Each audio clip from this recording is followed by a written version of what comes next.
Hey, everybody, we're going to start in about 10 seconds. Last Mark Standing, lastmarkstanding.com. So 5, 4, 3, 2, 1. Hello, folks, and welcome to a more clearer voiced Damian Salty G here at the Last Mark Standing, lastmarkstanding.com, with my host, the well-traveled, the well-famous, or infamous, depending on which side of the street you're on, the Marky Smark herself, Heel Trina in the building. Hello, Trina. Hi. I have a Twizzler. So she's eating Twizzlers for dinner, folks. I do not sign off on that. I don't sign off on people eating Twizzlers for dinner. I like protein. I like veggies. So I don't know if that's part of a balanced breakfast or not, but we're going to let her have this one because she has been a busy bee today. Trina, where'd you just come from? I just did some promo for Glory Pro on the radio, Riot Radio. I'm gonna get this wrong because I'm using my phone for this, so I'm totally blanking. But I tweeted out the link. Hang on. Sorry, guys. Yeah, Riot Radio rocks. So it's riotradiorocks.com. So on the Rope Show, I talked about Glory Pro and just indie wrestling, and you know they wanted me on the show, and it was fantastic. And Big Mike was supposed to be there, but he couldn't make it. So we just did the show on our own, and we had a good time. Yeah, so then I came from that studio straight to my hotel here in St. Louis because I'm flying out to Chicago tomorrow. Nice. And what show are you attending? No, this is family. This is not wrestling. Oh, this is not wrestling related. It's my nephew's birthday this weekend. The one you're trying to make a wrestling fan. Yeah. Are you going to bring him any wrestling merch? No, he's still pretty young. You know, I don't know. We got him. We have to get him on the matches first, and then because like my brother, I think wants to make him a Finn Balor fan, and I'm like, it has to be organic. So you know, like I would prefer that he watches the matches and then like find a wrestler that he likes, and then we'll go from there. Okay, but there's no like Roman Reigns onesie or anything like that. Right? No, not yet. I mean, like if they made them, my brother wanted like a Finn Balor bib. I was like, you know, so like FYI, WWE, like maybe there's a market for like baby things. Baby Ballers. How about that? Some baby Ballers, baby Beckys, you know, baby Bankses, something like that. Like, give us something like that, WWE. So I wanted to take this time because we're in December and we're getting close to the holidays, and your boy Damian Salty G doesn't really like the holidays, but I want to keep in the wrestling theme. So in the spirit of giving, in the spirit of holiday festiveness, I figured, hey, let's do a correlation of holiday characters with who they compare to in pro wrestling. So especially in WWE, because as you all know, hey, why do I hear me in the background there, buddy? Because I'm trying to tweet out the link, and I'm pulling it up on my tablet. So it's okay. So you are not hearing double, folks. It is literally me on another device. Creepy, I know. Yeah. But I want to again say we're doing this in a holiday festiveness attitude. So we're going to say about, you know, the biggest Grinch in WWE, who's most like Santa Claus, what are some of the good holiday wrestling stories a person can share. And we won't get too emo, but more importantly, just what the holidays mean for me as a wrestling fan. So I'm just going to lead with this because I'm the king of the hot take now. So pew, pew, pew. Biggest Grinch in WWE storylines right now, I want to say in my own opinion, Stephanie McMahon. Why? Because she's always got to be involved with everything going on WWE Raw storyline basis. Again, I am on strike, but I know enough to know that the only reason New Day defended their titles twice this past Monday is because they popped bottles and Steph got wet. So in pure Stephanie vindictive fashion, she made them wrestle in a triple threat tag team main event, which was actually pretty good from the highlights I saw. But yeah, I'm kind of tired of Steph the Grinch. I'm kind of tired of her 1 minute trying to placate to the audience, and then the next minute she's like just crushing people in their windpipes. So Stephanie McMahon, you get the Grinch award from your boy Damian Salty G. You have a wrestling Grinch I'm gonna have. this year, I Trina? have two. I have two. So, one is Vince McMahon because Ah, we have to always make him the Grinch because like he technically, if you according to sources, if you read like the Vice article that they just did on WWE, he's still running things. Um, yeah, I this is know. not like a hands off. He's letting Steph and Triple H take care of it. He's definitely hands on, still running the show, still running creative and things like that. And so he's always got to be the Grinch because we're ready for a new, I think, like a new direction for WWE and like new storylines and all this different stuff and different people being pushed, not typical Vince people. And so he's one. And then my other one is Daniel Bryan, but this is like a good Grinch because we've discovered that he is really good at being like a bitchy Bella, like a Grinchy Bella.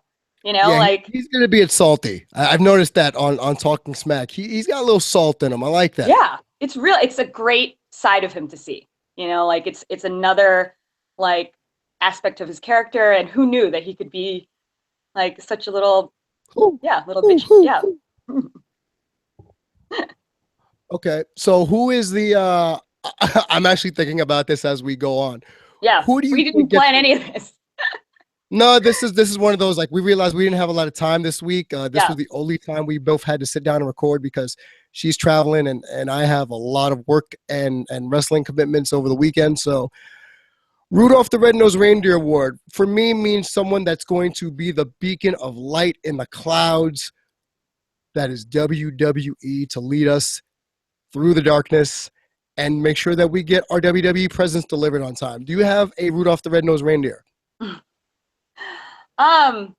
So like a rising star sort of thing.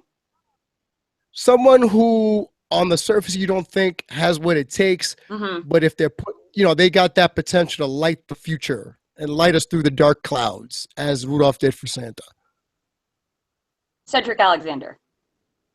Yeah. Wow, Gabby's gonna like that one. Mm-hmm. Hey, Gabby. I mean, look, everyone can see there's star power here. He has it. I think he's the total package because he's fantastic with fans. He's just great to watch. Like he's poised to be a big star. I mean, I'm sure WWE will find a way to screw it up at some point, but they've got the total package in him. So if they do, like, oh God, what a waste because I think he could be a huge star. Well, they're wasting him in a storyline revolving around one, a teddy bear, and two, a apparently high school romance with him, Bailey, and Alicia Fox. But that's beside the point. That's not going to take away from the man that is Cedric Alexander. You know what's funny? I was actually going to go with Jack Gallagher until you mentioned Cedric. Now, Oh. the reason why I think Jack Gallagher can lead the wrestling fans of the WWE into a different horizon is because he is almost like nothing we've ever really seen, because he's so gentlemanly because he comes from a different wrestling culture, but he's charismatic in his own way. He stands out with his light colored trunks and his demeanor and his mustache. And the fact that he's able to do a run-in and admit that I'm going to interrupt in your match right now. Who says that? That is something different I've never seen before. Maybe I'm too young to know that we've seen that before, but to me, Jack Gallagher, for me, will lead hopefully 205 Live, and I'll get to that down the road. But the WWE in general, in terms of being a well-rounded performer, good in the ring, entertaining, engaging, charismatic, will probably move a lot of merchandise just because of his mustache. We've said this before. He is everything the vaudevillains wish they could be, and they can't ever hope to be, but they'll never get there. Do you think that he will connect with children? Yes. With the little kitties? Yeah. With the kitties? Yes. You know? Because he'll be so polite. He'll kiss babies and like he'll give like fake little mustaches to children and put them on their faces, like Bret Hart in the sunglasses. You can make Jack Gallagher mustaches that stick on your lip, and you could just sell those on WWE Shop Zone. And WWE, if you haven't thought of that by now, you're welcome. Cut and paste Jack Gallagher or Jack Gallagher, Mr. Potato Heads. Think about that. A Mr. Potato Head Jack Gallagher. That would be interesting. I would pay for that. I would buy that. Yeah. Yeah, I mean, I think that's the only thing. I love Jack Gallagher, but I definitely feel like he is more like an adult fan's favorite wrestler. You know, like 'cause we Mm. get the nuances of like him interrupting a match in a gentlemanly way, and just Very gentle. all of that stuff. I think appeals to the adult fan. It's just I wonder because like you do have to think of the kids because they are the ones who like buy the merch and parents buy the merch for them, buy tickets for them, and then that's why tag teams like the Usos or John Cena exists, is for the kids. And so I just don't know if all the stuff that's fantastic about Jack Gallagher will translate to children. I think Cedric has a more exciting style, and I think that'll appeal to the kids, more than like the awesome stuff that Jack Gallagher does too. Did you watch 205 live this week? No, I missed it, but I did. I saw that they were playing up a Noam Dar um, Alicia Fox thing, like a triangle or something, or Mhm. a square. I don't know, because I don't know if Bailey's like technically involved. Is she like she just I think gave it's like a Cedric a bear? trapezoid. A Yeah, I trapezoid. mean, yeah, there's like many more people to be involved in this. So that's the only part I saw about 205 was that they teased a little bit of that, and yeah, I mean, it's been tough keeping up with wrestling this week. I've actually made the joke. If you remember back in 205 Live's infancy, like the first couple of episodes, they did the vignette for Noam Dar, and he called himself the Scottish Supernova. But Mm. based on what I saw on 205 Live, I think he's more the Scottish Casanova. But Oh, because he's all hello. like, hey, how you doing, Alicia? And I knew that's the route they were going to take with it, and I feel like we're going to be set up for another Chris Jericho, Christian, and Trish Stratus swerve. So where, excuse me, she starts off with Cedric, turns heel, sorry, and all of a sudden she winds up with Noam Dar, which I Mm. think would be kind of sexy. I don't know. That's just me. I Uh, agree with you. I totally agree with you. Like because all I saw was like the little clip of like Alicia walking by and him looking at her, and I was like, I am totally about this couple. what do the kids call that? They call it ships. Is that Yeah, what the kids call it? I totally ship Alicia Noam Dar because I mean she's bigger than him, and I don't know, like they're very attractive people, and um, I just think they're really cute together. Like I'm all about. I'm not going to come up with the celebrity couple name because I don't know where the storyline's Darfox. going, but like we can fantasy book their celebrity couple name when it's a little bit more clear. But I love It them would be together. Darfox because like Dar Star Fox. So Darfox. Oh, Darfox. Ooh, I like that. Yeah, I mean, just seeing them in the Yeah. frame together and that scenario, I was like, I'm all about this couple. Well, to be fair, you did actually miss a pretty decent episode of 205 Live. I think for me, when I'm watching it, I tune out the audience because you and I both know, and our fans know, the audience 90% of the time doesn't deserve the action that they're getting from 205 Live. So I just block that out and I just focus only on the in-ring portion. And this week was actually pretty good. I don't like Drew Gulak being considered the jobber of the cruiserweights because I don't remember the last time he himself picked up a win in a singles match. But I feel like he's like the de facto jobber. Mm. And then we got our first look at Lince Dorado, who, as a fellow Puerto Rican, I gotta say his move set does look effortless, and he glides. He's a better Sin Cara than Sin Cara. Oh. So just take that how you will. Good. It's a good nickname, the Golden Lynx, and he's got a little muscularity to him. So I think that he's a good. I think he'll be a good addition to 205 Live. Mm-hmm. Uh, I like Mustafa Ali. I like the Mm-hmm. fact that he's like, yeah, by the time I walk out, you guys already know who I am and you've made your mind up. Mm. It's sort of like what we deal with on a regular basis in life. Being a person of color, that's kind of what I deal with. But Mm-hmm. it's just funny because he's like, yeah, I'm gonna make you change your mind. I can't argue with that. That's a guy that knows what he wants to do and surprisingly athletic.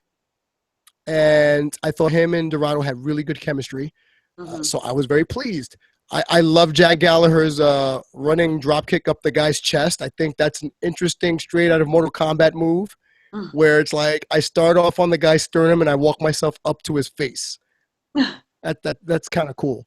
And TJP with his inevitable heel turn, because let's face facts, he's not meant to be a face. He's cocky, he's brash, he's confident.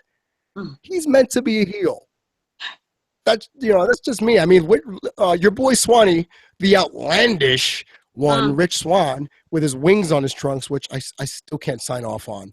Like, how are you going to put wings on a grown man's trunks? Like, stop it. But he's so outlandish. That's why. Yeah, and didn't you make the comment the other day on Twitter when he was being interviewed by what was it, Charlie Caruso? Yeah. And what do you call her? Sweetheart, baby cakes. Baby what do you call girl. Oh, baby girl. Ugh, Baby girl. Gross. And that made him outlandish to be sexually harassing a woman calling her baby girl. How you doing? Yeah. I mean, it's not, because I said that on Fightful, and I saw in the comments that somebody was like, "How is that sexual harassment?" It's not that it's like saying "Hey, baby girl" is sexual harassment. It's the context of the situation. Like, if you're in a professional interview, because this is his job and this is Charlie's job to interview him, like, you don't enter a board meeting and greet people like, "Hey, baby girl." Like, that's not how that works. So that's the only reason it was like a little cringeworthy to me, because I'm like, this is a professional setting. They're not like meeting in a bar. Like, it's totally fine for you to greet somebody like that on the street or whatever. Like, I don't consider that sexual harassment. But yeah, if like your coworker walked up to you in a work situation and was like, "Hey, baby girl," that's a red flag. I'm gonna try that in my next staff meeting. Let's see how far that gets me. I'm like, I walk in, "Hey, baby girl, how you doing?" Like, no. Oh, and here's another annoyance of mine, and I'll get back to the holiday awards in a second. Enzo being the face in this situation with Rusev, really? You try to steal another woman's wife, you try to sleep with another woman's wife, and that makes you the good guy? Huh? Yeah. What? It's a weird situation. I think, if you look at some of the females on Twitter or people who cover the women's division, people don't understand why Lana's being booked so weakly. I don't know if that's probably not the best way to put it, but her character is very weak compared to the other women on the roster, and she's starting to wrestle now. So it's like, is this the character that we're going to develop for her? Is just like scorned wife? So it's a little weird, because even like at first I was like, okay, maybe it's because she's a wife. Like, all the other girls are just like, they wrestle on their own, like whatever. But then Maurice is booked strong all the time. So it can't be like, oh, marriage makes you weak. I just don't know where this storyline is going. It feels very like Russo era, like Attitude era, like old school. Like, I totally feel like last week's episode with Enzo getting beaten up in the hotel room was totally written by Vince Russo. Like, he probably sent it in to Vince, and it's like, "Hey, use this. This sounds interesting." So, wouldn't be surprised if that was the actual end result of it all. Yeah, I mean, God. I can't. I just can't. I can't with the storylines on Raw. This is why I'm taking my time off, because nothing, with the exception of Cesaro. I see people on Twitter calling him the Super Cesaro brother, like, Super Mario. And that one montage that I saw the clip of, that dude, I just wish he could speak on the microphone. I really wish he was, impactful there, because if you just go strictly on in-ring acumen and athleticism, like the whole combination, and I'm going to say a name, so please forgive me. This isn't like a personal, let's say, endorsement of the person. Chris Benoit, a well-rounded in-ring performer who couldn't speak lick on the mic, which is why I've said they need to make Cesaro the wrestling assassin. Stop with the stripper pants. No, if you want to put him in the Bond outfit, that's cool. Make him an assassin, that's cool. But have him wrestle in long pants so he doesn't have to do the Magic Mike thing. And just have him come in, choke somebody out, and leave, like Taz used to do back in ECW. I think that would be the best way to utilize someone like Cesaro. I believe someone on Twitter told me, I think it was Al, Mass Fan, who mentioned if you give Cesaro a manager. But they tried that. They tried that with Paul Heyman. They tried that with Zeb Coulter. and that still wasn't enough to get Cesaro over. So what do? Do you give him like Eva Marie and then he just gets heel heat? He'll still get pops for the wrestling acumen, for the ability in the ring. So Al suggested that if the New Day break up, that Xavier turns on the New Day and sides with Cesaro and becomes his mouthpiece. I don't know how I feel about that, but I do agree that Cesaro definitely does need a mouthpiece. You know who would be really valuable if they were still in WWE right now to fill that role? Wade Barrett. Or Stu Bennett, whichever way you want to put it. Yeah. I think if you made Stu Bennett or Wade Barrett a wrestling mouthpiece, a la Xavier Woods, I think that would be really beneficial to the Cesaro character. But I digress. Again, folks, you're listening to the Last Mark Podcast, lastmarkstanding.com. You can find us on SoundCloud, iTunes. Tweet the show at Last Mark Podcast. Tweet Trina at the Marky Smark and myself at Dare to be Damian. You know I'm still getting over my gnarly cold from this past weekend. So I now sound like a prepubescent boy going into puberty, so just bear with me for a couple more days. Talking holiday awards and who in wrestling or in WWE fits certain holiday characters. So here's one. Frosty the Snowman. And by Frosty, and I know it's easy to call Braun Strowman Frosty the Snowman, but I don't want to go there. He might be the abominable snowman. But if you recall, Frosty the Snowman, every time they took off the magic hat, he'd just be non-existent. But if you put the magic hat on him, he'd be awesome. So the guy I quantify, and it's actually a pretty easy pick if you know me, to put the magic hat on and watch them go, but not take the hat off, Sami Zayn. Because the minute you give him something to work with, i.e. a hat, he always knocks it out of the park. It's just when creative takes the hat off of him and makes him just a dead snowman, he can't get any traction. But the minute he puts the magic hat on, boom. How do you think anybody else would have fared with Braun Strowman in a 10-minute time limit match? Like, I just have to survive for 10 minutes and pull it off convincingly. There's nobody else. Sami Zayn. He is the quintessential face in peril that all the kids would be like, no, don't beat up Sammy. And Braun's just going to eat him like Chef Boyardee. But if you put the magic hat on Sammy, watch him make magic happen. What do you think?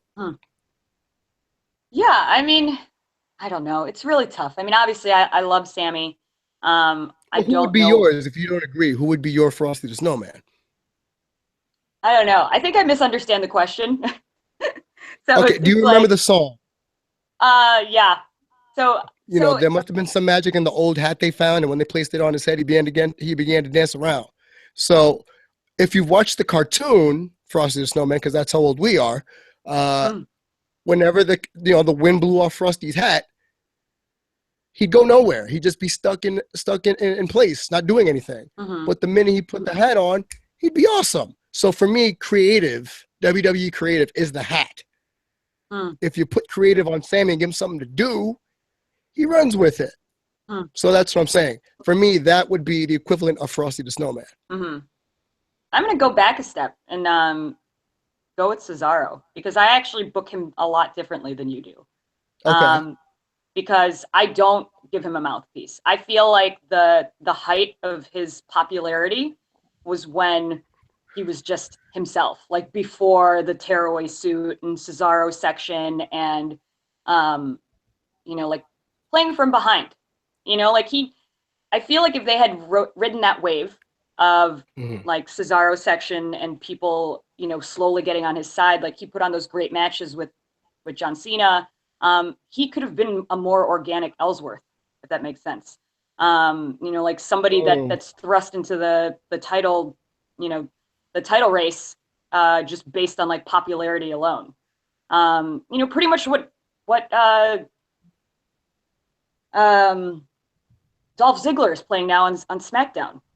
Replace Ziggler with Cesaro, and that, I feel like that storyline is already more exciting. But I think they missed their chance. It's lightning in a bottle, because he had all this this momentum going, and then he got injured, and then he came back and he was just like a stripper, you know, like if he had never gotten injured, and they had ridden that wave of like organic, you know, fans and like Cesaro section, like, you know, it would have been nice to see him suddenly appear in the title hunt. It would have been a payoff to the fans of like, look, you're all like supporting this guy, you're printing your signs out, like everybody, like that would have been the time. If there was any time to push Cesaro section before he got injured, sadly, would have been the time to do it. Like when he was having those great matches with John Cena.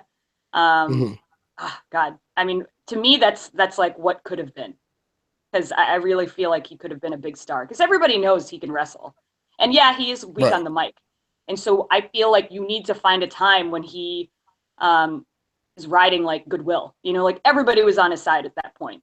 Like we really wanted him to like be in the title hunt, you know, like, and so I feel like creative needs to sense, you know, like when that stuff is happening, like they did it with Ellsworth, obviously, but obviously there's too many other like missed opportunities. Right. But I think Ellsworth for me would be a bit of a stretch, but I get where you're going with the organic build. And I think Ellsworth in and of itself is lightning in a bottle, because all he cut was that one promo, got squashed by Braun Strowman, and all of a sudden everybody wanted to keep seeing him.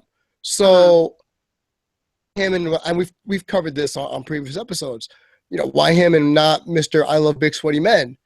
It's just, you know, the everyman look, and you look like a gym teacher, and that in and of itself is lightning in a bottle.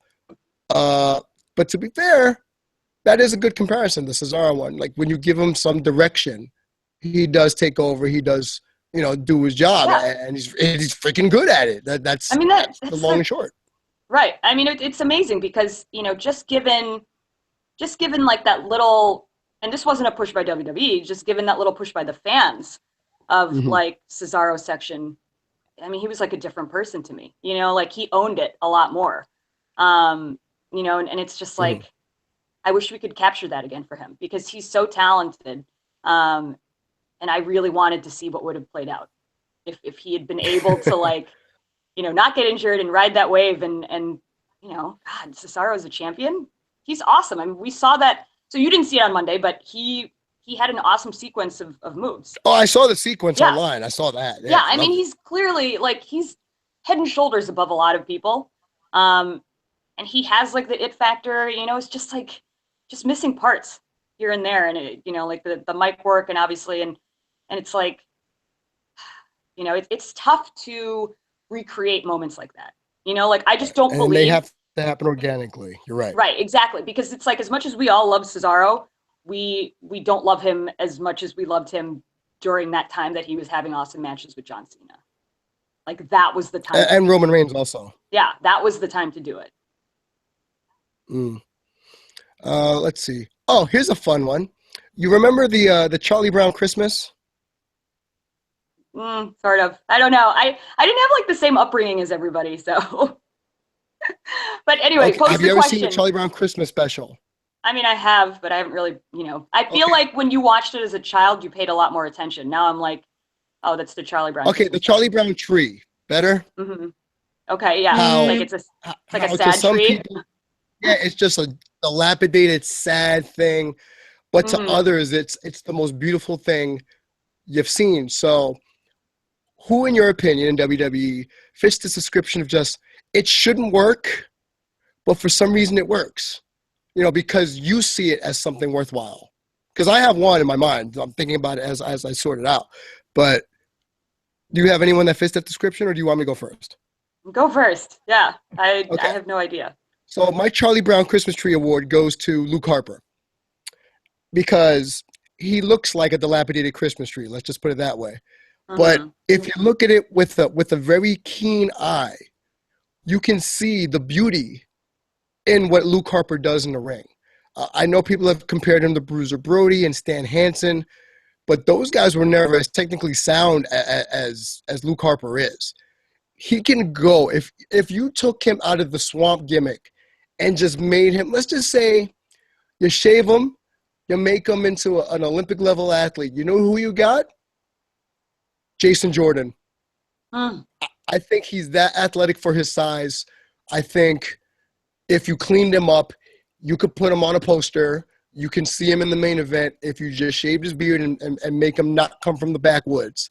But because he looks like a dilapidated Christmas tree, you're like, it's a little sore in the eyes. But man, when you watch him work, the impact on which he works, the crispness of his moves. You see, I'm getting a little meta here for people, and y'all know me by now. Y'all know I like to really analyze matches and to see work rate. So for me, Luke Harper gets the award for the Charlie Brown Christmas tree, and being that it's ugly as sin, but it works on so many levels. You just have to dress it up a certain way. Okay, if you put it that way. Dean Ambrose. If you put it that way, it's Dean Ambrose. I mean, it's like, I think he's underappreciated. You know, it's like, first of all, he works so hard. Like, he's on TV so much. He's always doing something. I think we like lose sight of the fact that, like, you know, he hasn't been injured. Like, people get injured and he's the one that's still on TV. You know, like Seth Rollins gets injured, he's still on TV. Like, I think part of the flack that he gets is because we see him all that he's overexposed. You know, like, we just feel like we see this guy who doesn't look like he's worthy of being a champion all the time. You know, and then it's like he's constantly in the title hunt, and I think he's put on some great matches. Some people think that his match with AJ was one of the best of the year, and I agree. I think you mean the ladder match? Yes, yeah. I think if you work as much as he does, maybe it's going to look like you phone it in every time. But when it's like a big stage thing, I think he totally comes through. And I think what a lot of people saw during that match too was a bit of his old, like, the Jon Moxley. Everybody wants WWE to unleash Jon Moxley because we're so tired of seeing just like schlubby Dean Ambrose. You know, and so that's the thing. I see him as underappreciated because we see him too much. Obviously, he's overexposed, and you know, like, he doesn't necessarily have like a gimmick that is, you know, out there. You know, it's not Braun Strowman. It's just Dean Ambrose. So it's, you know, like, he's just there, and I feel like we fail to realize sometimes, like, how much work he puts in. Yeah, and I agree with you. A lot of people have said he's been overexposed, so that's actually why I didn't give him the award, just because he is a tad overexposed. But I agree with you completely. But I don't think, he doesn't get the credit probably he deserves. Probably not, and he should be, for being just an Iron Man. He should be like old reliable. He should definitely be in the conversation. Right. Huh. Okay. Do you have any Christmas stories, by the way? Any favorite Trina Christmas stories? Not really. So I like the holidays, but my parents are like super cheap, so like we like don't really exchange gifts or anything. It's kind of a weird time. Like, it's mostly time to like be together. But you know, if I ever see like a Toys R Us commercial or a Target commercial where the kids are like opening presents, I had that like once in my life when I was like 5.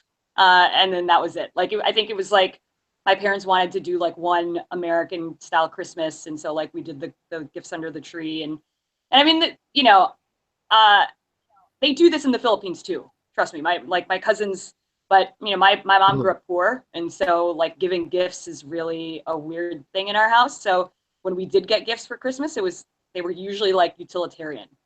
So it was like, my mom's like, here's a pair of socks. Like, Merry Christmas, you know, like, and then as we got older, like, she just gave money. And like one year she like rolled up the bills, like she was going to do coke with them. It was really weird. So everybody just got like little rolls of cash. It was kind of fantastic. Wait, what? Wait, she gave you rolled up money that looked like you were going to snort coke with? Yes. Because like, look, like, this is, you know, like, she just rolled it up, and so they would look like little like money cigarettes, and that was everybody's gift. Like, everybody got the same amount.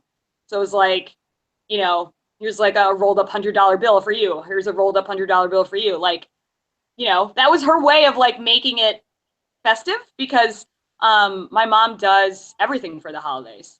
So she does all the cooking, she does like all the decorating and stuff like that. And so literally by the time it gets to like presents, she's just like rolling up money, and that's what you get. I mean, because it's for us, it's about being together, and so like, like that's a funny story that we have. Is that like, oh, it's her turn to give gifts, and she's just giving people rolls of money, and then we're all like making fun of her, and it's a lot of fun. Mm. I don't have a story like that. I think for me, just the best Christmas I ever had. I don't know if I've told you this story or the Mm. audience. When I was 7 or 8, this is right before we became homeless. I remember distinctly my favorite present I was ever given for Christmas was Hungry Hungry Hippos. Oh Uh, man. yeah, like, and I would play it by myself because I had no friends and because my brothers did not want to play with me. So I would have like my left hand on one hippo, my right hand on another, and I would just go back and forth, back and forth. But I remember I passed so much time as a kid, Mm-hmm. just playing that game. And another really good present was a talking Optimus Prime helmet. So like whenever you put the Optimus Prime helmet on and you spoke, it was voice activated. So everything you said sounded like Peter Cullen, the voice actor of Optimus Prime. So, Oh. 8-year-old gamers walking around the house talking about transform and roll out, sounded like Optimus Prime. And for me, that is my biggest Christmas memory because usually as I've gotten older, I like to volunteer on Christmas Eve or Mm-hmm. Christmas Day, Mm-hmm. just because you know my story. I didn't grow up with Mm-hmm. much, and for me to give back, that's like the best way for me to be able to give Mm-hmm. someone else a present. Like give my time, give food or donate presents or something like that. The funny thing is that they would have your boy Damian Salty G dressing like an elf because I wasn't big enough anymore to be Santa. So I would Mm-hmm. have to wear these green tights. So there's an image for you guys right now, me rocking green tights, Mm-hmm. looking like a Christmas elf. But it was some of the best times of my holiday life because I despise all the holidays. I can't stand the holidays. I used Mm-hmm. to be because we weren't close as a family. So I would, whenever the holidays would roll around, and a lot of my loved ones can attest to this, I'm the Grinch. I'm Bah Humbug. I'm Scrooge, man. I'm just like, Mm-hmm. yo, don't keep your positive, holiday vibes over there because I don't want none of that. We don't want none. But as I've Mm-hmm. gotten older, I've learned to be a little less salty about the holidays and realize, giving to other people is pretty cool. So Mm-hmm. even though I'm not all kumbaya, let's all like sing by the campfire, I Mm-hmm. have my own enjoyments of Christmas and the holidays. Because again, I am a Reformed Jehovah's Witness, so that's a Mm-hmm. no-no. And Mm, Jehovah's yeah, Witnesses are no, no no celebrating. Yeah. no celebrating of holidays. So that was another thing Uh, I was like, oh, I got to give that up too. What are you crazy? No, I I couldn't even do that. I wouldn't be able to do this show if I was still a Jehovah's Witness. know, So it's true. I'm going to ask you a so question. It's going to be a tangent. Because if you are a longtime listener of Last Mark Standing, we have gone through our childhoods and our pasts, and Damien just mentioned so his favorite holiday memory was right before he and his family became homeless, and so hmm it made me wonder when you were talking about it, because it's the little things when you're a kid, like sometimes you don't realize how bad your situation is because, like that Hungry Hippos game made you happy, like that's, hell yeah. and so I'm curious, like, how did you continue to love wrestling as your situation changed? Like, were you able to watch it, like other places or like, like Mm-mm. how did you keep that love of wrestling? Where we lived, I can say when we finally had a TV, even in the homeless shelter, Mm-hmm. WWF Superstars Right. and WWF Wrestling Challenge, Saturdays and Sundays. Yes. That was Yes. how I tuned in and watched. That's how I Yes. was able to keep tabs on Randy Savage, the Ultimate Warrior, Mm-hmm. Hulk Hogan, and the like. Right. So that's what kept me liking wrestling was the fact that even though I was doing, and again, I'm a kid at this point, so I Mm-hmm. don't know what's really going on. So Right. for me, I'm just like la la la. Yeah. But in reality, I was still able to watch wrestling and enjoy wrestling. I couldn't obviously attend shows, but Uh-huh. that was the way I would still maintain and watch Right. wrestling. That's really cool because I mean, we have different upbringings, but similar in that we were a little isolated. Like Mm-hmm. my parents kind kept us at home. We didn't really go over to people's houses and things like that. And so it was just me and my brother. And, what we had was wrestling. And so it's the same thing. I remember Superstars, Saturdays and Sundays. And then, so the one on Sunday, which one was that called again? I can't remember. Wrestling Challenge. Challenge, right. So that one, though, I would sometimes miss because it was during church. And so, this is before Monday Night Raw. Like, that was the only wrestling I saw was usually on Saturdays. And I was telling this to the guys on the other radio show. It's like, this is before DVR. So my parents, like, as a punishment, I would have to miss Raw. And it's like, I would never know, like, what happened. Like, once you missed it, you totally missed it. Like, there were no recaps, there was no internet, there was no Hulu or and so it's interesting because I've never asked you that question before, how you kept up with wrestling as your situation changed. But I think that's pretty cool that, like, I think both of us, though we were sort of isolated, like, that was one thing that, like, we had in common, which I think is probably true for a lot of adult fans. No one really probably thinks about it, but what's like one constant from your childhood? Wrestling. Yeah, the cartoons and wrestling were the two biggest constants from my childhood, no matter how good or bad it was. Right. And I mean, wrestling as you know it is still going on today. I mean, it's like Saved by the Bell is like, that's what I used to watch when I was a kid. That's gone. Like Mickey Mouse Club, that's gone. Like, wrestling has endured. And it's different than the way it was when we were kids, but the storylines are still the same. It hasn't evolved so much that we don't know what we're looking at. Like, we can see wrestlers now and harken back to some of our favorite wrestlers like 20 years ago. Yeah. And that's pretty cool. It is pretty cool to be able to go back and think about, like, as you said, the positivity during troubling times. And we've talked about this on the show on Last Mark Standing. We talk about how wrestling is therapeutic for a lot of people. It's their form of entertainment. It's their form of escapism. It's their form of Broadway shows or off-Broadway shows. So for us to talk about the holiday, and the holiday is supposedly about family and giving, and I want to take a minute before I give the last couple of awards out. I want to take a minute to thank our wrestling family this holiday season. I've documented, and you've documented a few times, about how it's been a really trying time for us lately, especially in regards to our professional careers and this show. And they've been supporting us constantly. When things go wrong, they're the first to reach out to us. When things go right, they're the first to high five us and say congratulations. So I'm very, I don't want to say thankful because Thanksgiving was last month, but I'm appreciative, and I feel love and warmth, and that's supposedly what the holiday season is about. It's about sharing and love and warmth to all of the fans of Last Mark Standing, as well as Indie Pop, who reach out to us constantly and don't just talk to us about wrestling. They talk to us about our lives, because that's something we do for them also, where we just don't talk about wrestling. We talk about their lives, and we want them to know that we're there for them. So take it from the bottom of my supposedly 2-inch heart. I am quite appreciative and happy and blessed, and all the other words and descriptors you want to throw on top of it for all of our fans and friends and supporters, the patrons, on patreon.com/lastmarkstanding, anyone who tweets the show at Last Mark Podcast, anyone who visits lastmarkstanding.com.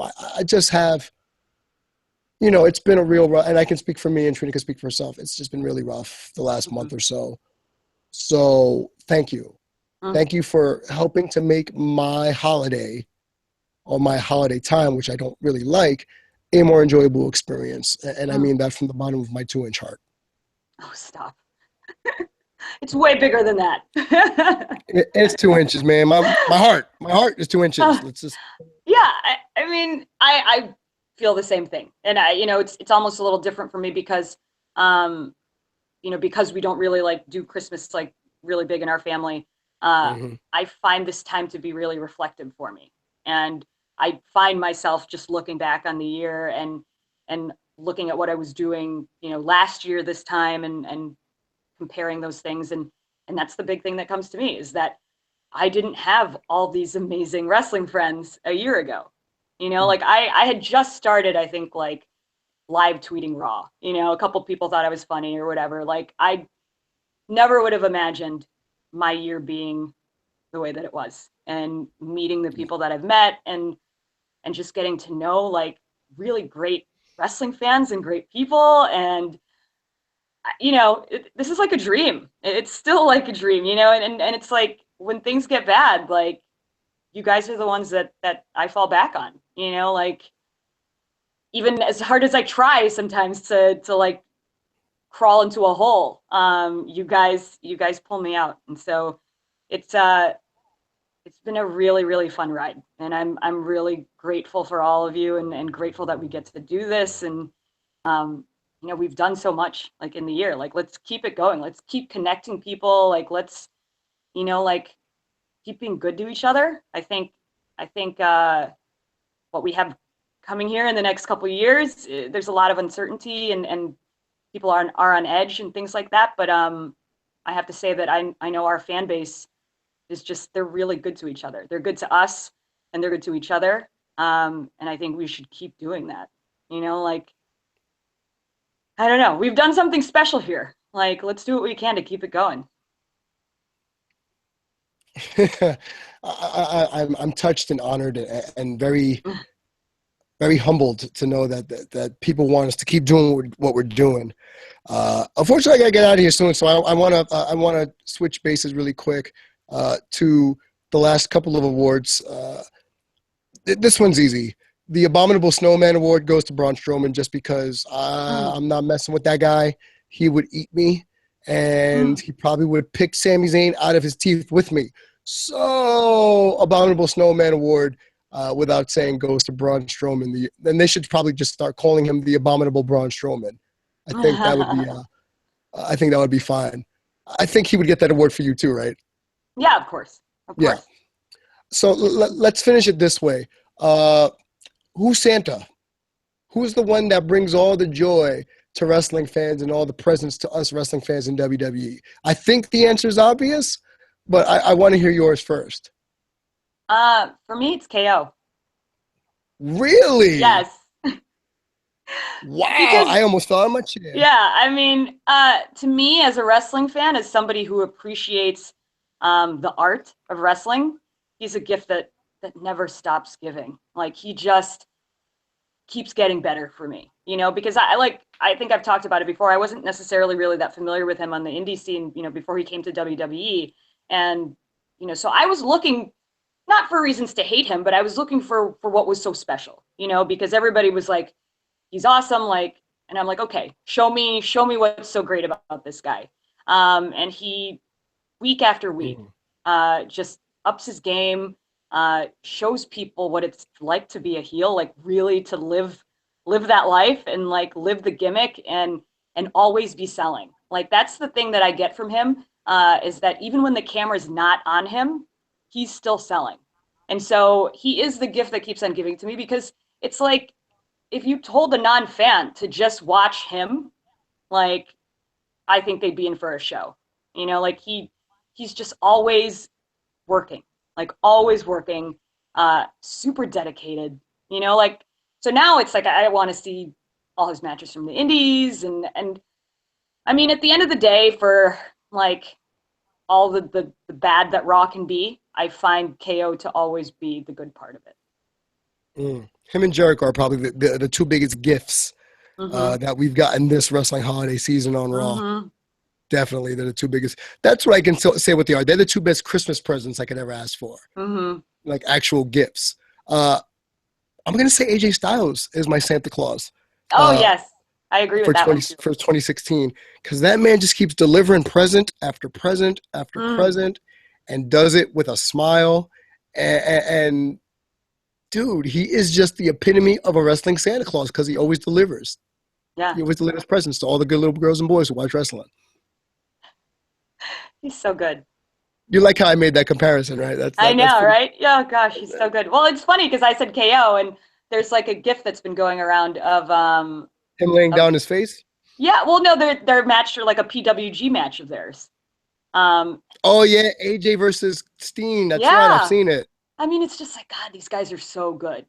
You know, like it's weird to watch old footage of them and like think that why weren't they in the WWE earlier? You know, like it sucks, but I don't know. Again, those are gifts that keep on giving. That's the thing is like now, if you see these guys and you like them this year, like you can go back and they have extensive libraries, and you can discover all sorts of fun Definitely. stuff. Yeah. Ring of Honor, they're trying to hawk as many Kevin Steen and AJ Styles DVDs as possible Mm-hmm. now. So Oh yeah. Any indie, I think that's yeah, interesting. any indie show you go to, I think you'll find a random DVD on a merch table with KO's face on it. Like I feel Hmm. like every indie show I've gone to at least has one random DVD of when Kevin Steen wrestled in their organization, and they put him like right on the cover. He must love that. I hope he's still getting a cut out of that if they're still using his like likeness and his past in the video libraries. Like I hope he's getting something out of that because if he's not, he needs a better lawyer. Mm. If that's the case. Uh, oh, I do have one more. I do have one more. You know how like with Christmas we talk about well they talk about giving coal Yeah, for the bad little girls and boys. yeah. Who's your lump of coal award? Who would get the lump of coal award? Like who's just a big old lump of coal? Otunga. Like there's like no redeeming qualities. You know, like look, I don't want to be a hater. Like you guys know, like I want to love stuff. Like I want to, like things that people do. But there's like I never find any redeeming qualities from him. Like he just gets worse and worse every week. And it's like nobody's taking a cue. Like nobody's noticing that he sucks.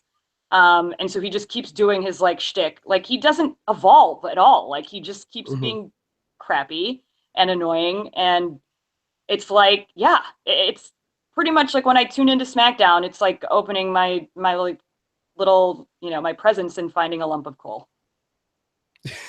Oh, that's so mean. That's so awesome. It's like I'm so excited to unwrap this present, and it turns out it's a bunny sweater Oh God, or it's a lump of coal. oh God, it's a Harvard trained lawyer, and it sucks. Well, they're not known to be the best gifts possible, so I could see that being Oh, the reason why he's a lump of coal too. I mean, he Uh, just, I don't know, man. he has no redeeming on-air qualities. I'm sorry, he just doesn't.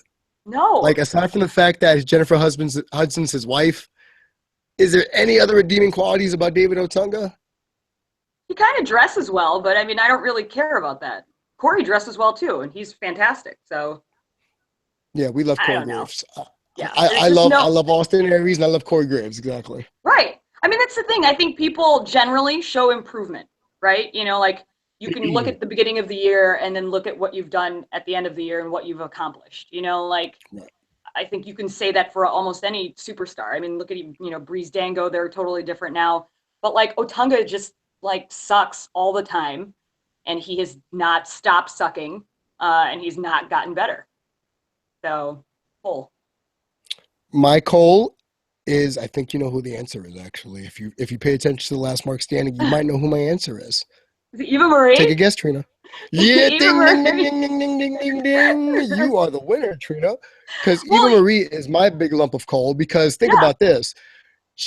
WWE wants her to be the president that everyone wants.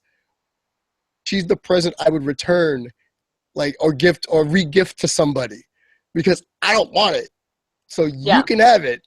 Please take it off my hands. But for me, she's the lump of coal because if you caught this past Monday with the whole trading Sammy for Eva Marie, one, they made a joke out of her. I don't care how much she tried to spin it, they made a joke right, out of her.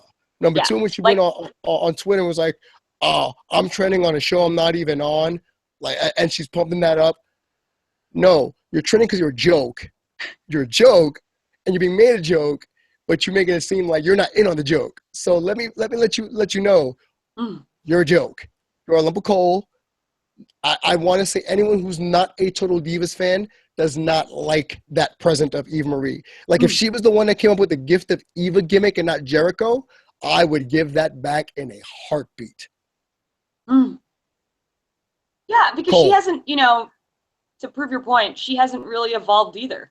Like I think one of the knocks we have against her that we've talked about on the show before is that she lacks such self-awareness. Right. And it's like that you can't get on board with that. Like who can cheer on somebody that's like completely oblivious? Like if she showed just an ounce of self-awareness, I would get on board right away. I mean, I want to, like I want to like people. I want to see character development. I want to see people grow as wrestlers. And I think she's like regressed. I mean, we haven't seen her wrestle in like months, like she had that great, like the great gimmick of the announcer and the entrance and everything. And it's like, what came of that? Nothing.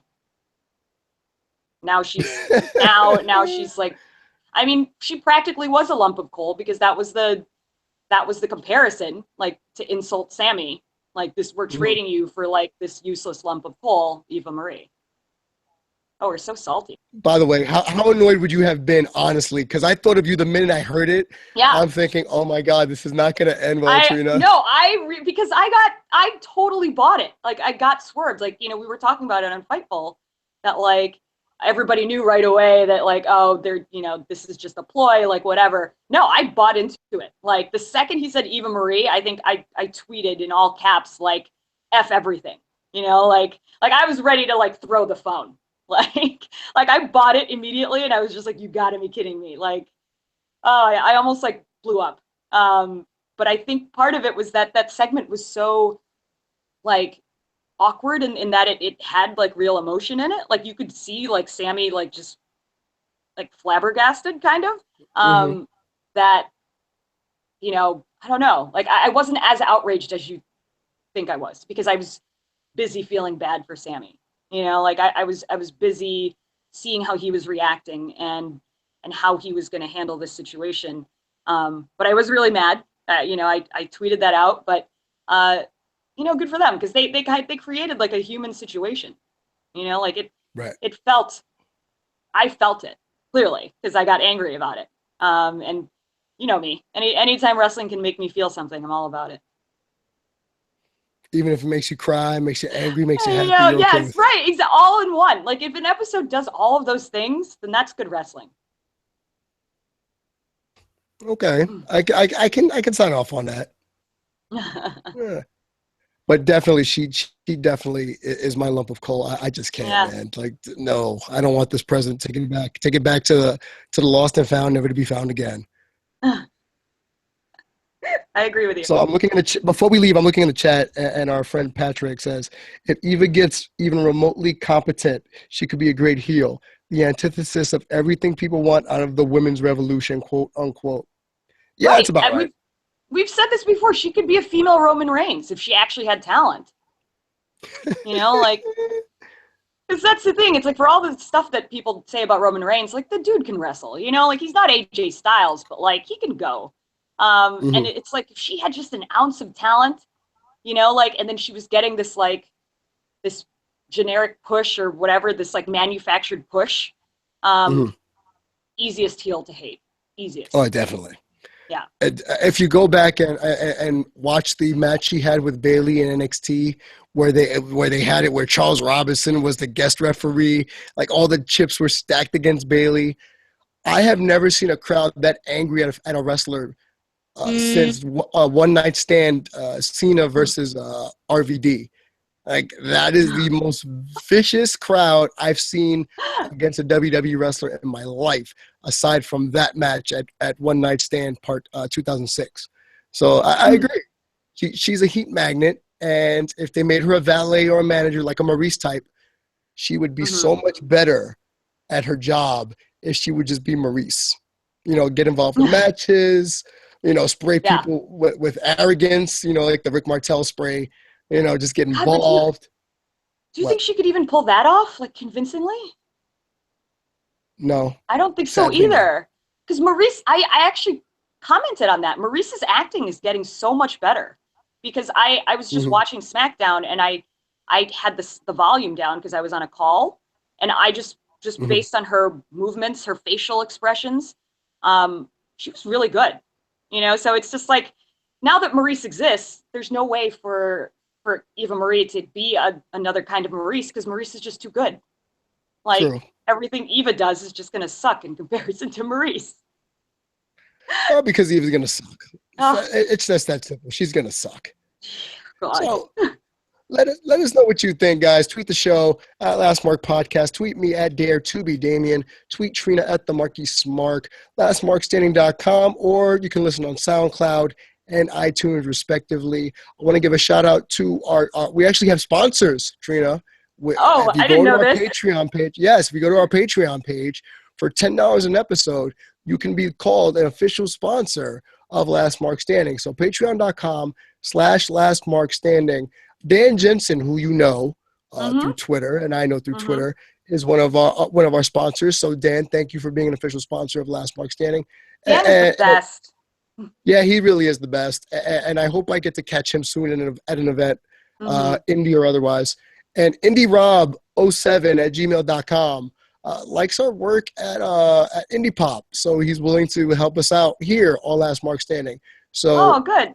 yeah, so if you do pledge $10 an episode, not only are you an official sponsor, but monthly, Trina and I will do a closed Google Hangout with the people and talk about wrestling with the intention of releasing that show for patrons only. Mm. So it will be a live show for patrons only in a Google Hangout session with those who are $10 or more patrons.